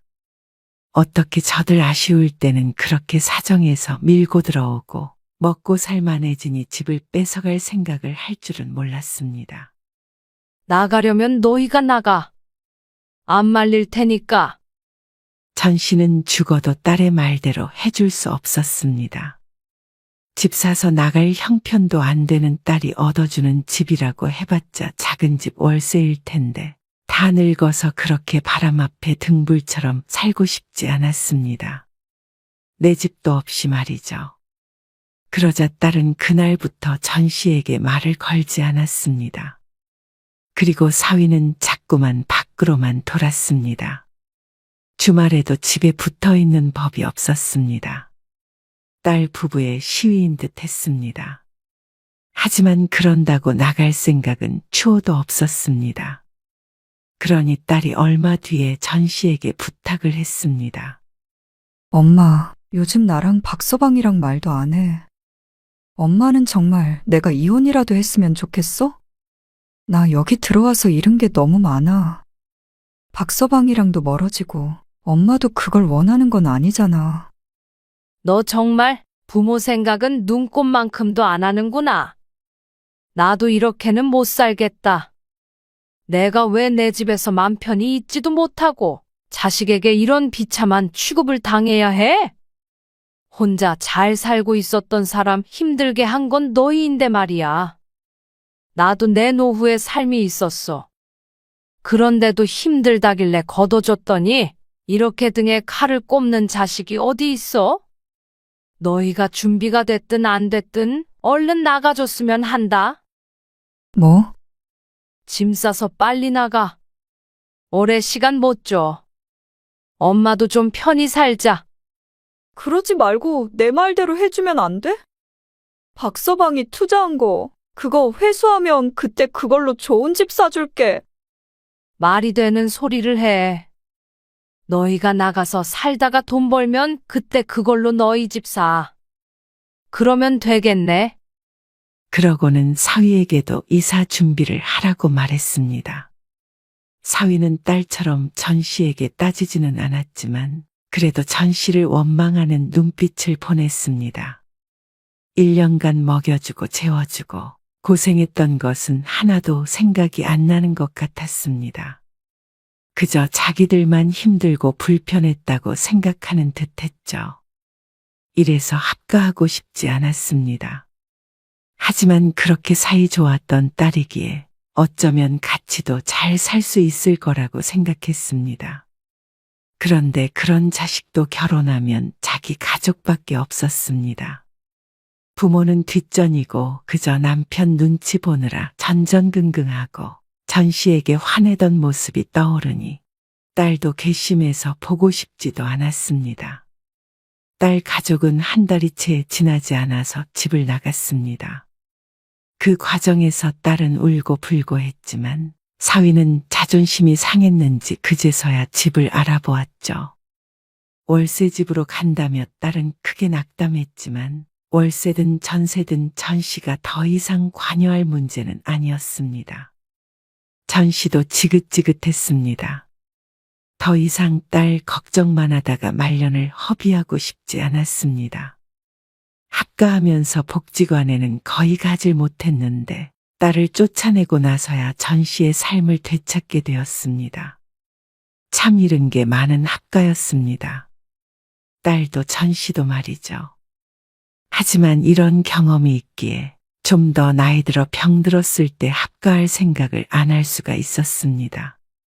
지금이야 건강하고 돈이 있으니 당당히 딸을 내보낼 수가 있었지만 더 늙고 힘없는 상태였다면 그대로 쫓겨와야 했을지도 몰랐습니다. 그렇게 생각하니 좋은 경험이었다고 여기기로 했습니다. 이기적인 자식도 인생에서 치워버렸고 말이죠. 전씨는 다시 일상을 회복했습니다. 그리고 오랜만에 평화를 느꼈습니다.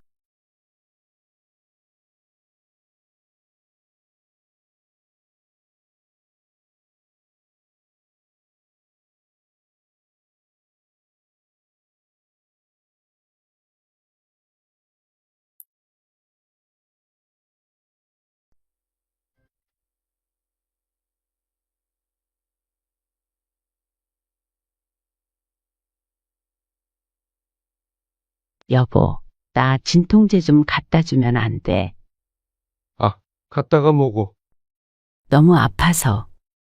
아, 진짜 아프다는 말 좀 그만할 수 없어? 아프면 병원에 가. 진짜 그 소리 지겹지도 않아? 아픈 사람만 힘든 줄 알아? 원래 옆 사람이 더 힘든 거야. 그리고 집에 환자가 있으니 나까지 우울해지는 것 같아. 지친다, 정말. 오늘 이야기 속 주인공은 59세 강연아 씨입니다. 그리고 그녀의 남편에 관한 이야기이죠. 강 씨는 몇 년 전 무척 힘든 1년을 보냈습니다. 어쩜 이렇게 나에게만 시련이 생기나 싶을 정도로 벼랑 끝까지 몰려있던 때였습니다. 그리고 그 시기에 가족 중 누구도 강 씨의 버팀목이 되어주지 못했습니다. 그리고 그 중에서도 남편에 대한 배신감이 가장 컸습니다. 몸이 아프고 큰일을 여러 번 겪으니 강 씨도 기댈 곳이 필요했습니다. 그리고 남편이 그 역할을 해줄 것을 바랐습니다.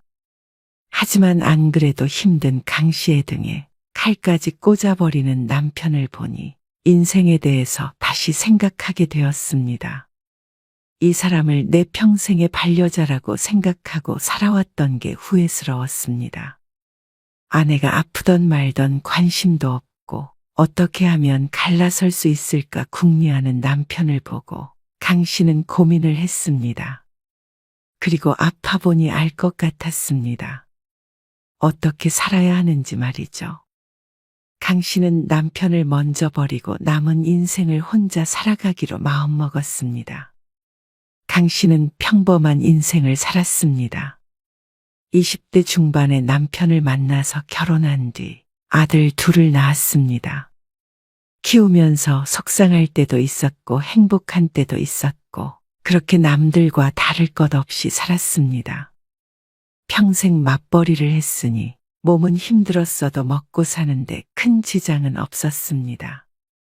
두 아들은 모두 따로 살고 있는데 큰아들은 이미 결혼을 했고 작은 아들은 취직을 해서 독립했죠. 자식들에 대한 큰 걱정은 없었습니다. 둘 다 공부를 잘했던 덕에 좋은 직장에 들어가서 제 앞가림 잘하며 살고 있었습니다. 작은 아들만 결혼시키고 강씨 부부도 은퇴하면 남은 노후만 즐기며 살자 서로 다짐했습니다. 지금까지는 돈 벌고 살림하고 자식들 키우느라 그렇게 살지 못한 것 같았습니다. 물론 행복했던 일상적인 순간들이야 많았지만 좀 더 평화롭게 인생을 즐길 수 있는 노후를 바랐습니다. 조금만 기다려. 나 퇴직하면 당신도 일 그만두고 그때는 여행 다니면서 살자. 그럼 아무도 일 안 해? 아, 그래도 먹고 살만하잖아. 정 불안하면 둘이 알바라도 하면서 지내면 되지. 그래? 재밌겠네. 여행 다니고 운동 같은 것도 배워보고 싶어. 운동 안 좋아하면서. 안 좋아하는 게 아니라 그만한 여유가 없었던 거지 뭐. 그래. 그것도 같이 하자. 부부간의 사이도 좋은 편이었습니다. 물론 살면서 다툰 적이야 셀 수 없을 만큼 많았지만 그래도 서로에 대한 믿음이 있었습니다. 어느 날엔가 남편과 함께 소파에 앉아서 TV를 보다가 어떤 프로그램을 보았습니다. 잘 기억은 나지 않지만 병에 걸린 남편이 입원해 있었고 그 아내가 간호를 하고 있었죠. 슬픈 사연이 흘러나오고 있었고 강 씨는 과일을 먹으며 남편에게 가볍게 얘기했습니다. 여보, 혹시 나 치매 걸리면 병수발 들지 말고 요양원 보내줘. 알겠지? 갑자기 무슨 소리야? 아니, 저거 보니까 갑자기 생각나서. 저 사람 치매도 아닌데. 아니, 그냥 생각났어. 치매 걸리면 가족이 더 고생스럽대잖아. 낫지도 않고, 뭐, 다른 병에 걸리면 수술하고 회복하면 되지만 말이야. 참나. 별 실없는 소리를 하고 있어.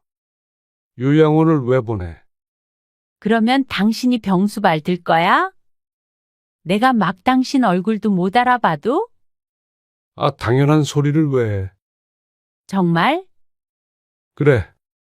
아주 지극정성으로 돌볼 테니까 당신이나 나중에 나 늙었다고 구박하지나 말어.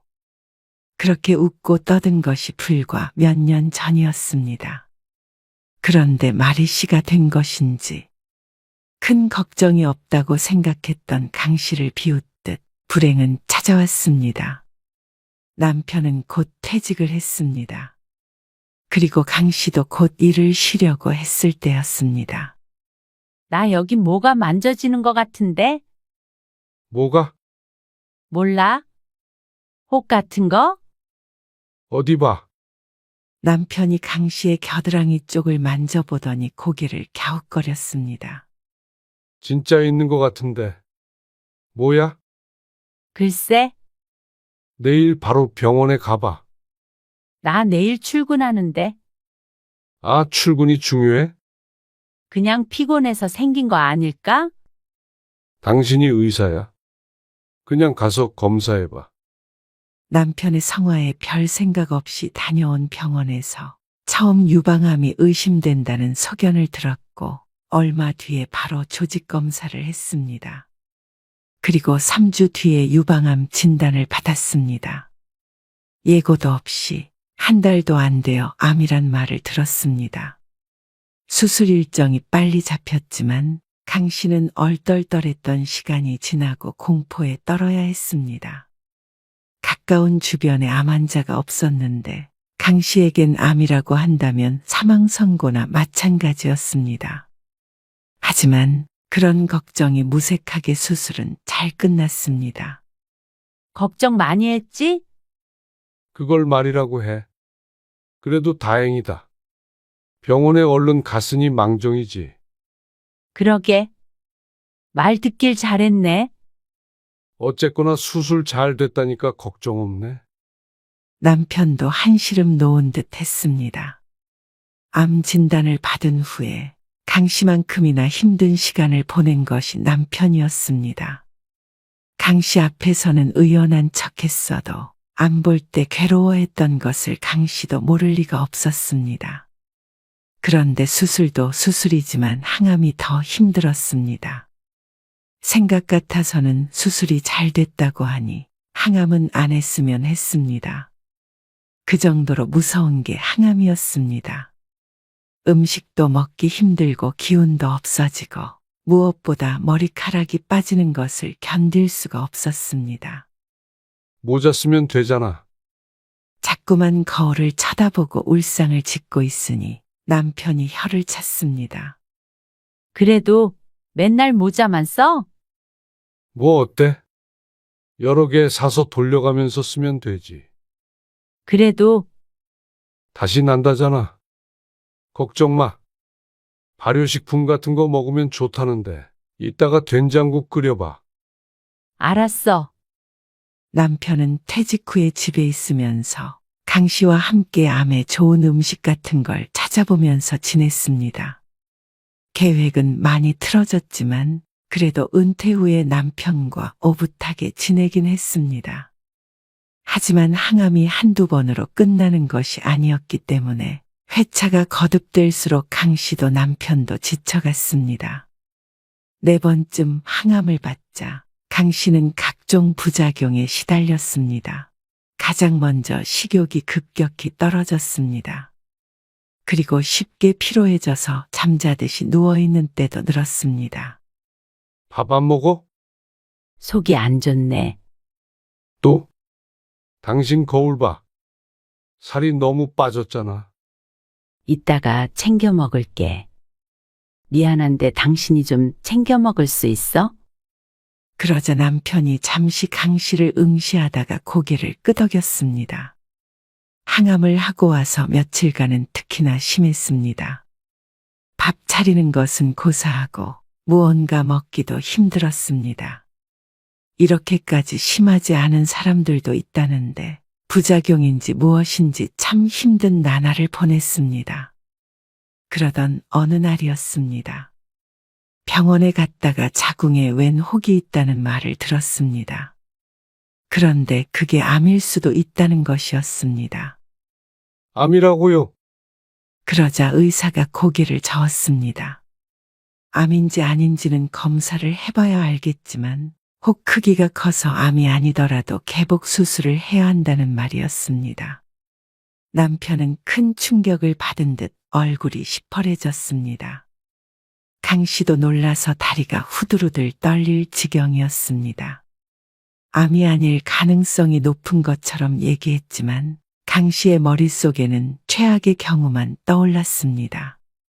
항암 몇 번만 더 하면 이제 끝이다 생각했지만 또 다른 시작이 될 것 같아서 무서웠습니다. 검사를 하고 집으로 돌아오는 길이 기억나지 않았습니다. 어떻게 집에 온 것인지 순간이동이라도 한 것 같았습니다. 집에 도착한 뒤에도 한참을 말이 없었습니다.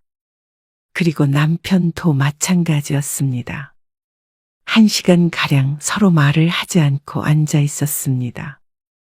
그러다가 몸이 무너질 듯 지쳐서 먼저 방으로 들어가서 누웠습니다. 너무 가혹한 현실을 마주한 탓에 강 씨는 남편을 챙길 수 없었습니다. 다음 날도 그 다음 날도 정신없이 하루하루를 보냈습니다. 검사 결과가 나오는 날까지 그렇게 될 것 같았습니다. 남편은 답답한지 자꾸만 외출을 했습니다. 강 씨도 차라리 그게 낫다고 생각했습니다.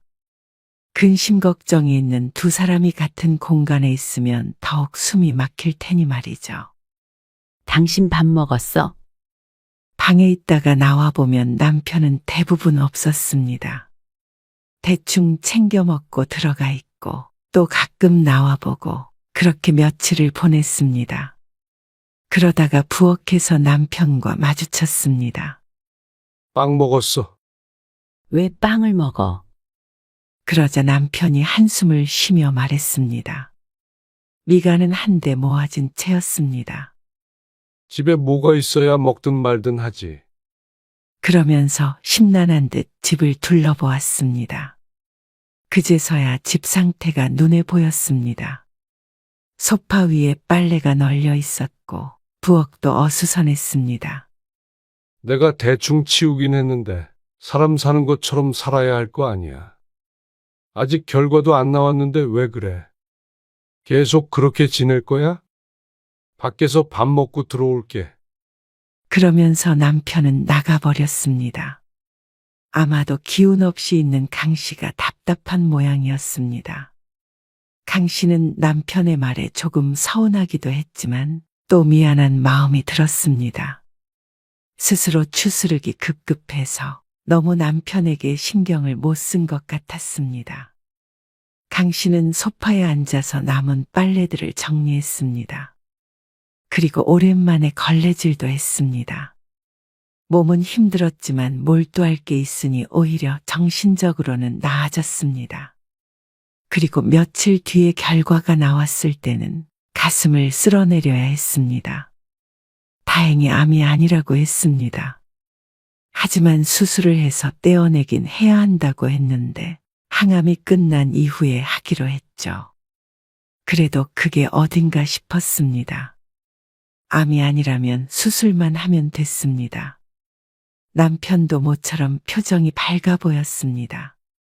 하지만 그렇다고 끝은 아니었습니다. 아직도 항암이 여러 번 남았으니 말이죠. 그리고 다행이라고 생각했던 것이 무색하게 강 씨는 항암 부작용으로 고생을 해야 했습니다. 토할 것 같아? 남편의 말이 떨어지기가 무섭게 강 씨는 화장실로 달려갔습니다. 그리고 변기를 부여잡고 헛구역질을 했습니다. 약을 먹었는데도 소용이 없었습니다. 자꾸 토를 하니 입안과 목은 항상 염증을 달고 살았습니다. 안 그래도 식욕이 없는데 입속까지 그러니 밥을 먹기가 힘들었습니다. 강 씨는 누가 보아도 병색이 완연했습니다. 오히려 암 수술 전보다도 아파 보였습니다. 그때까지만 하더라도 건강 체질이었는데 말이죠. 미안, 못 먹겠다. 남편도 입맛이 떨어진 듯 했습니다. 숟가락을 내려놓더니 천장을 잠시 쳐다보았습니다. 밥상머리에서 구역질을 해대니 당연히 먹고 싶지 않았겠죠. 여보, 이것 좀 붙여줘. 구토를 억제하는 패치를 붙이려고 남편에게 내밀었습니다. 등에 붙여야 해서 남편이 붙여주곤 했습니다.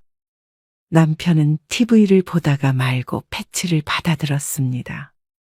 그리고 말없이 강 씨의 등에 대고 붙이는데 그 손길에서 귀찮은 기색이 느껴졌습니다. 어쩌면 강 씨의 착각일지도 모르겠지만 요즘 들어서 자주 느끼는 기분이었습니다. 난 내일 아침 일찍 나가. 어디가? 그냥 친구들 좀 만나러? 늦게 와? 그렇겠지. 한잔하고 들어올 거야. 그래. 그렇게 해. 올 때 수박 좀 사와줘. 수박 먹으면 좀 나은 것 같아. 술 먹고 수박을 어디서 사와? 그런가? 당신이 마트 가서 사와. 그 정도는 괜찮잖아. 항암하는 사람들 다 똑같이 잘 살더라. 당신이 좀 유별난 것 같아. 남편은 보던 TV를 끄더니 먼저 안방으로 들어갔습니다. 그런 사람도 있을 것이었습니다. 강 씨도 항암하기 앞뒤로가 가장 심했고 그게 아니라면 그래도 이 정도로 힘들어하지 않았습니다. 그런데 남편은 그런 생활에 지친 듯 보였습니다. 그래서 강 씨를 타박했습니다. 귀찮아한다는 건 어렴풋이 알았지만 이렇게 직접적으로 말한 것은 처음이었습니다.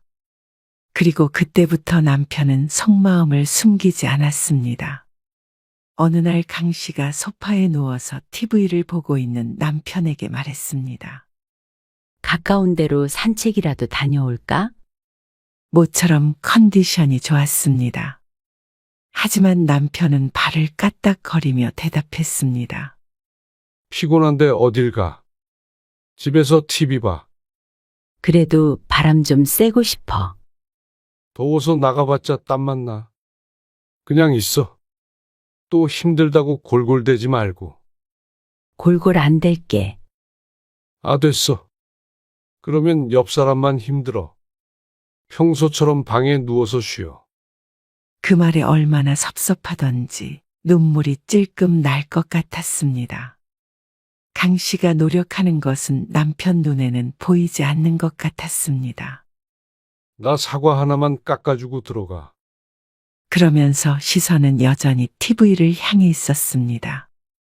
강 씨는 그런 남편을 물끄러미 쳐다보았습니다. 같이 일을 할 때도 집안일은 대부분 강 씨가 했습니다. 퇴근 시간이 남편보다 빠르기도 했고 그게 마음이 편하고 빨랐습니다. 그래서 남편에게 밥 차리라는 소리도 한 번 안 해봤습니다. 그러면 남편은 가끔 설거지를 해주고 쓰레기를 버리는 일을 했습니다. 그런데 요즘 같은 때는 강 씨도 남편이 야속했습니다. 다른 것도 아니고 몸이 아픈데 말이죠. 지난번에 집에 먹을 게 없다느니 사람 사는 것처럼 살자느니 했던 것이 강 씨를 탓하는 말이었던 것 같았습니다. 걱정해서 하는 말이 아니고 말이죠. 남편은 자주 집을 비웠지만 집에 있을 때면 강 씨가 삼시세끼를 차리길 바랐습니다. 항암을 할 때는 그마저도 힘들어 남편 혼자 나가서 사 먹고 올 때도 있었지만 다른 때는 늘 이렇게 강 씨에게 이거 해라 저거 해라 했습니다. 처음엔 이것저것 적극적으로 도와주려 하더니 이제는 강 씨가 아무리 힘들어해도 집안일은 손 하나 까딱 안 하려고 했습니다. 하지만 암 진단을 받은 지 1년도 안 지난 상태였습니다. 몇 년 투병 생활을 하기라도 했으면 억울하진 않았습니다. 몇 달이었습니다. 아픈 강 씨에게는 그보다 길게 느껴졌지만 남편은 더 길게 느껴진 모양이었죠. 강 씨도 화가 나서 아무것도 하지 않았던 적이 있었습니다. 하지만 남편도 불만이 많았던 모양이었습니다. 그래. 집을 그냥 돼지 우리로 해놓고 살자. 맨날 아프다는 핑계로 아무것도 안 하면 나 혼자 어떻게 하라는 거야. 그동안 강 씨가 차려준 밥은 잊은 모양이었습니다. 입고 있는 옷을 누가 빨았는지도 잊은 모양이었죠. 기가 막혀서 아무 말 않고 있자 남편은 다 지겹다는 듯 머리를 벅벅 긁더니 집을 나갔습니다. 물론 밤늦게 돌아오긴 했지만 강 씨는 충분히 속상했습니다. 안 그래도 우울함에 허덕이고 있는데 남편 때문에 더욱 괴로웠습니다. 그러다가 주말에 작은 아들이 집에 왔습니다. 근처에서 친구를 만나기로 했다고 술을 마시고 하루 자고 가겠다고 했습니다. 항암이 뭐가 잘못되고 있는 거 아니에요? 오랜만에 강 씨의 얼굴을 보더니 작은 아들이 놀라서 물었습니다. 아냐, 이럴 수 있대. 근데 몇 번 안 남았으니까. 강 씨만 이런 줄 알고 병원에도 몇 번 물어봤지만 처방받는 약만 늘었습니다. 그리고 드문 경우도 아니라고 했습니다. 그러니 견딜 수밖에 없었죠. 그리고 그날 새벽 강 씨는 한참을 뒤척였습니다. 면역이 약해져서 그런지 자꾸만 위염이나 방광염 같은 것에 걸리곤 했는데 아랫배가 쥐어짠 듯 아파서 견딜 수가 없었습니다. 어쩌면 스트레스 때문일 수도 있었죠. 여보, 진통제라도 먹어야겠다 싶어서 강 씨가 남편을 흔들었습니다. 자고 있는데 미안하지만 식은 땀이 나서 도저히 일어나기가 힘들었습니다.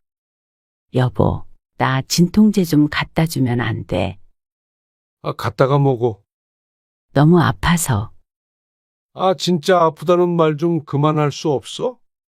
남편은 자다 말고 갑자기 강 씨에게 버럭 언성을 높였습니다. 순간 강 씨는 고통까지 잊혀지는 듯 했습니다. 아프면 병원에 가. 진짜 그 소리 지겹지도 않아? 아픈 사람만 힘든 줄 알아? 원래 옆 사람이 더 힘든 거야. 지난번에는 집에 환자가 있으니 자신까지 우울해지는 것 같다고 지나가며 뱉은 남편의 말에 상처를 받은 적이 있었습니다. 그때는 그럴 수도 있겠다 싶어서 아무 말 안 했지만 너무한 게 아닌가 싶었습니다. 강 씨도 아픈 것으로 남편을 귀찮게 하고 싶은 마음은 추호도 없었습니다. 아프다는 핑계로 뭘 해달라고 한 적도 손에 꼽았습니다. 등에 뭘 붙여달라거나 하는 그런 사소한 것뿐이었죠. 그런데 아파서 끙끙대고 있는 아내를 보고 남편이라는 사람이 어떻게 이렇게 짜증을 낼 수 있는지 몰랐습니다. 강 씨는 뜨거운 눈물이 뚝 떨어지는 걸 느꼈습니다. 어둠 속에서 남편은 보지 못했지만 말이죠. 그날 새벽 강 씨는 한숨도 못 자고 약을 먹었다가 거실에 누웠다가 밤새 뒤척이며 앓았습니다. 그리고 그런 그녀를 신경 쓰는 사람은 없었습니다. 다음 날 아침 아들은 병원에 가보라며 집으로 돌아갔고 남편은 골프 약속이 있다며 집을 나섰습니다. 그러니 강 씨는 세상에 혼자 남겨진 기분이 들었습니다. 환자가 된 지 몇 달 만에 어쩜 이렇게 사람이 손바닥 뒤집듯 바뀔 수가 있나 싶었습니다. 그것도 수술 잘 받고 항암 치료를 하고 있는데 말이죠. 몰골을 보면 건강 상태가 좋지 않아 보였지만 항암을 하려면 어쩔 수가 없었습니다. 항암만 끝나면 모든 게 제자리로 되돌아올 것이라고 믿었습니다. 하지만 남편은 그렇게 생각하지 않는 것인지 뭔지 그 속을 알 수가 없었습니다. 그런데 항암을 마쳤다고 끝이 아니었습니다. 이미 약해진 몸은 쉽게 아팠습니다. 항암이 끝나고 강 씨는 무척 기뻐했습니다. 이제 다 나았다고 생각했습니다. 그리고 암 진단을 받은 지 1년이 조금 넘었을 때 강 씨는 독감으로 입원을 했습니다. 남들이라면 금방 이겨냈겠지만 면역이 떨어지니 입원이 불가피했습니다. 그리고 며칠 뒤 퇴원했을 때는 강 씨의 마음속에 무언가 변화가 시작된 듯 했습니다. 입원할 때는 큰아들이 왔고 퇴원할 때는 작은 아들이 왔습니다. 그리고 남편은 한 번 와서 거의 인사만 하고 돌아갔다고 해도 과언이 아니었습니다. 그냥 친척이 왔어도 그보다 오래 머물다 갔을 것이었습니다. 하지만 남편은 또 이러네 하는 표정으로 잠시 앉아있다가 가버렸습니다. 퇴원한 뒤에는 강 씨와 남편은 거의 대화를 나누지 않았습니다. 서로 말은 안 해도 서로에 대한 불만이 많은 것 같았습니다. 아슬아슬한 생활이 지속되고 있던 어느 날 남편이 말했습니다. 핸드폰 좀 빌려줘봐. 왜? 내 핸드폰 어디다 뒀는지 몰라서. 뭐 좀 찾아봐야 돼. 잠깐 줘봐. 그 말에 강 씨는 머뭇거리며 휴대폰을 내밀었습니다. 좀 전에도 휴대폰을 가지고 뭘 하고 있는 것 같았는데 갑자기 잃어버렸다는 말이 이상했죠. 강 씨는 남편에게 휴대폰을 넘겨주고 안방으로 들어갔습니다. 그리고 한참이 지난 후에 남편이 다 썼다며 휴대폰을 던져두고 갔습니다. 뭐가 이상하다고 생각했지만 알 수가 없었죠. 그리고 이상한 일은 그게 끝이 아니었습니다. 며칠 뒤에 안방에 누워있던 강 씨는 서랍장이 이상해서 자리에서 일어났습니다. 서류들을 보관하는 서랍장이 덜 닫혀 있었고 그 사이로 봉투가 삐죽 나와 있었습니다. 거의 열어보지 않는 서랍인데 남편이 열어본 모양이었습니다. 종이가 튀어나와 있는 것이 신경 쓰여서 다시 넣고 서랍을 닫았습니다. 그런데 남편이 문을 열고 말했습니다. 나 나갔다 올게. 어디? 친구 만나러 알았어. 밥 먹고 올 거야. 그 말에 강 씨도 고개를 끄덕였습니다. 현관문 닫히는 소리가 들리고 강 씨가 거실로 나갔습니다. 그런데 바로 옆에서 띠링 하는 소리가 들렸습니다.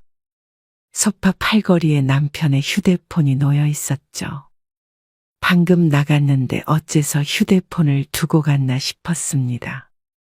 메시지 오는 소리가 계속 울리기에 들여다보자 문자 메시지가 들어오고 있었습니다.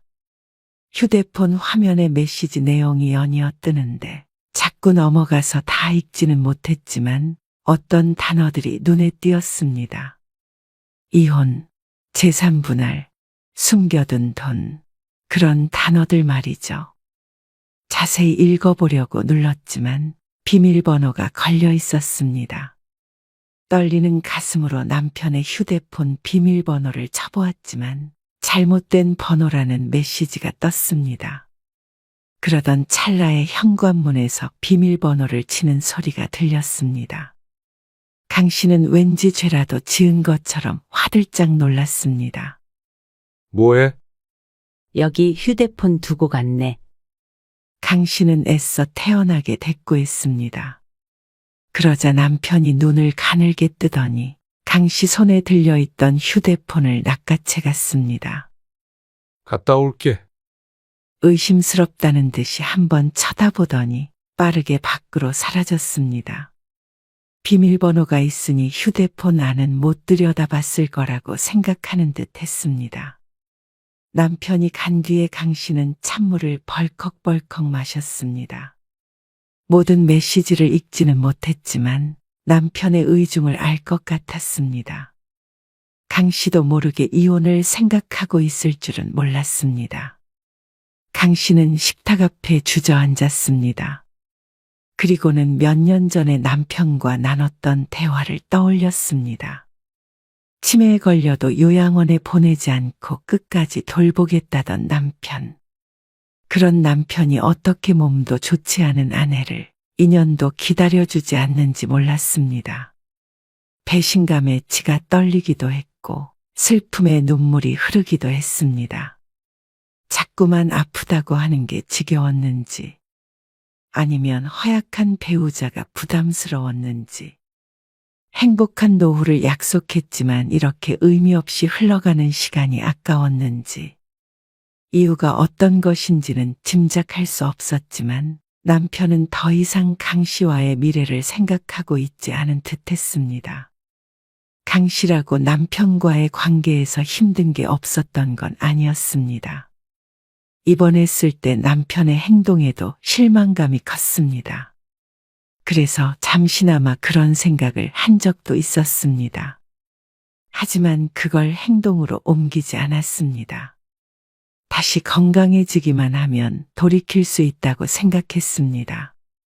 아무래도 같이 사는 사람이 아프면 같이 고생해야 하는 게 맞으니 말이죠.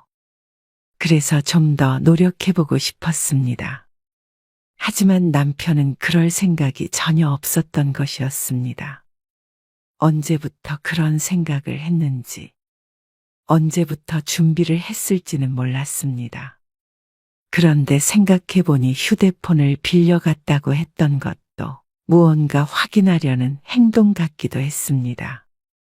그리고 서랍장에는 통장이나 보험약관 같은 것들이 들어있었습니다. 어쨌거나 남편이 무엇을 하려는지는 분명해 보였습니다. 오늘 휴대폰을 보지 못했다면 예상도 못한 채로 이혼을 당했을지도 몰랐습니다. 그렇게 생각하니 눈앞이 깜깜해지는 듯했습니다. 강 씨는 순간 절대로 이혼해 줄 수 없다는 생각을 했습니다. 누구 좋으라고 이혼을 하나 싶기도 했습니다. 평생 곁에 붙어서 병수발 들게 하거나 회복되더라도 이렇게 대했던 걸 내내 후회하도록 원망하며 살아야지 생각했습니다. 강 씨의 눈은 도끼로 번들거렸습니다. 남편은 밤늦게 집에 들어왔습니다. 11시가 넘어가는 시간이었습니다. 뭐야, 안 잤어? 맨날 졸리다고 그러더니. 잠이 안 오네. 난 잘게. 피곤하다. 그런데 강 씨는 남편의 얼굴을 보자마자 숨이 턱 막히는 듯 했습니다. 가슴이 답답했습니다. 남편에게 복수한답시고 계속 얼굴을 맞대고 앞으로 10년, 20년 살아야 된다는 생각에 강 씨 또한 괴로웠습니다. 분명히 함께 여행도 다니며 행복하게 살자 약속했었지만 이미 너무 늦은 듯 했습니다. 여보, 우리 여행 갈까? 무슨 여행?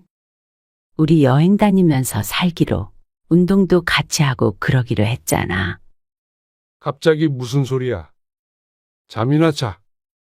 남편은 외투를 벗어 던지며 화장실로 들어가 버렸습니다. 그래서 강 씨는 다음날 늦게까지 자는 남편을 두고 혼자 외출했습니다. 그리고 부동산으로 가서 혼자 살 집을 알아봤습니다. 남편이 원해서가 아니라 강 씨 스스로가 원했습니다. 이혼 말이죠.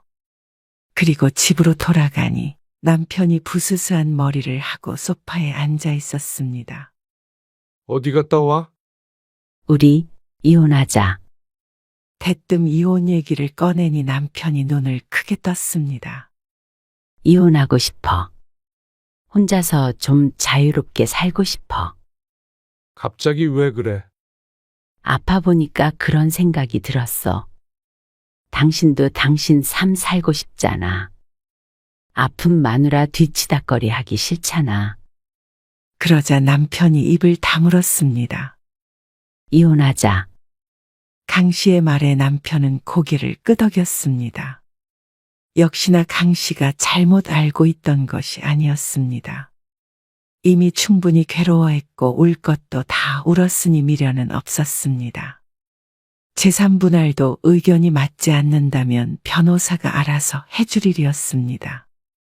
강 씨도 평생 일했기에 손해볼 것도 없었습니다. 강 씨는 밤새 생각했습니다. 남편의 행동 하나하나에 의미 두고 괴로워하기보다는 스스로의 건강부터 챙겨야겠다고 생각했습니다. 아픈 와중에 남편 눈치 보고 살아야 하고 뒷바라지까지 하고 있다고 생각하니 더 우울한 것 같기도 했습니다.